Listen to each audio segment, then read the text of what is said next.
Hello students, dictation 5 second बाद शुरू होगा। स्टार्ट।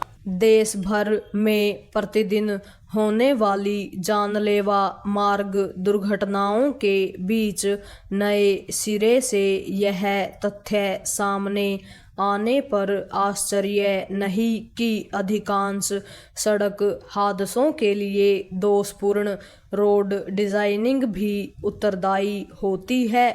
यह तथ्य institute of road traffic education IRTE ने पिछले वर्ष दिसंबर में जयपुर अजमेर हाईवे पर एक ट्रक और टैंकर के बीच हुई भीषण टक्कर की जांच के बाद सामने रखा है। 20 लोगों की जान लेने वाली इस दुर्घटना ने इसलिए ध्यान आकर्षित किया था क्योंकि गैस टैंकर की विपरीत दिशा से आ रहे ट्रक से भिड़ंत हो गई थी।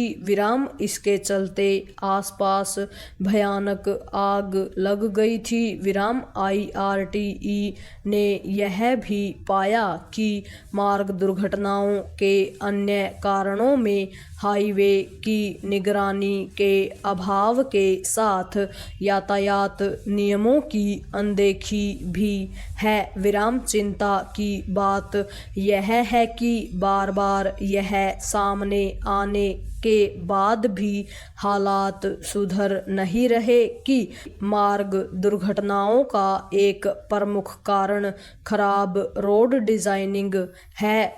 इससे भी अधिक चिंताजनक यह भी है कि NHAI के इंजीनियर भी सड़कों का निर्माण दोषपूर्ण तरीके से कर रहे हैं। जब NHAI इंजीनियरों का यह हाल है तब फिर इसका अनुमान आसानी से लगाया जा सकता है कि अन्य विभाग यह काम कितनी पूर्णता से करते होंगे।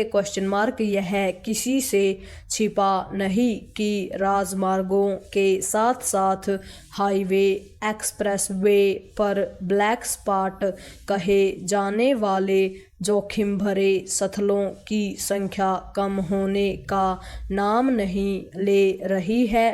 ये स्थल इसलिए पाए जाते हैं क्योंकि सड़कों के निर्माण को दोषपूर्ण डिजाइनिंग से बचाया नहीं जा पा रहा है। पैरा सड़कों के निर्माण में दोषपूर्ण डिजाइनिंग देखने को मिलना इसलिए अक्षम्य है क्योंकि अपने देश में सड़क दुर्घटनाओं में मरने और घायल होने वालों की संख्या विश्व में सबसे अधिक है। समस्या यही नहीं कि केवल सड़कें ही दोषपूर्ण डिजाइनिंग और गुणवत्ता में कमी का शिकार हैं। समस्या यह भी है कि आधारभूत ढांचे से जुड़े अन्य निर्माण में भी गुणवत्ता का अभाव और खराब इंजीनियरिंग देखने को मिल रही है। आधारभूत ढांचे का निर्माण भविष्य की जरूरतों को भी ध्यान में रखकर नहीं किया जा रहा है। समझना कठिन है कि जैसी बेहतर इंजीनियरिंग और गुणवत्ता मेट्रो के ढांचे के निर्माण में देखने को मिलती है वैसी अन्य निर्माण कार्यों में क्यों नहीं मिलती।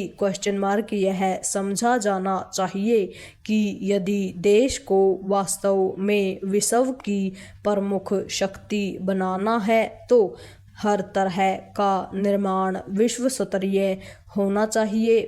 दुर्भाग्य से घटिया निर्माण कार्यों की तमाम शिकायतों के बाद भी ऐसा देखने को नहीं मिल रहा है। स्थिति यह है कि नया बना निर्माण भी कुछ ही समय में या तो अपर्याप्त साबित होने लगता है या फिर यह शिकायत आने लगती है कि उसका निर्माण अपेक्षित मानकों के हिसाब से नहीं किया गया। पूर्ण विराम।